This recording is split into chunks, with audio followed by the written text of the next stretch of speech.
चाळीसगाव शहर police station CCTNS गुन्हा register number 144/2025 BNS कलम 305 331-3 दिवसाची घरफोडी प्रमाणे अज्ञात आरोपी विरुद्ध गुन्हा दाखल करण्याचे समांतर तपासामध्ये आरोपी निष्पन्न करण्यात आले। कैलास चिंतामण मोरे राहणार मोहाडी धुळे, राहुल प्रभाकर अहिरे सोनगीर धुळे, जयप्रकाश यादव उत्तर प्रदेश, वीरेन ठाकूर उत्तर प्रदेश, तरी त्यापैकी आरोपी क्रमांक 2 हा मिळून आल्यानं त्याने त्याच्या साथीदारांच्या मदतीने हा गुन्हा केल्याचं कबूल केलंय। सदरचा गुन्हा उघडकीस आणून त्यास गुन्हा करताना वापरलेली कार, I-20 वाहन व इतर मुद्देमालासह ताब्यात घेऊन पुढील कार्यवाही करता चाळीसगाव शहर पोलीस स्टेशनच्या ताब्यात देण्यात आले।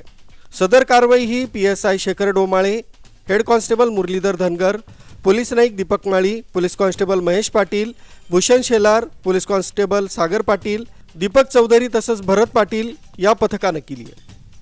आरोपीकडे केलेल्या तपासामध्ये त्याने सोबतच्या इतर आरोपींसह मागील काही दिवसात जळगाव शहरात, संभाजीनगर जिल्हा, अहिल्यानगर जिल्हा अशा ठिकाणी अशाच प्रकारचे गुन्हे केल्याचेही सांगितले। दीपक जाम, चाळीसगाव स्पीड न्यूज, चाळीसगाव।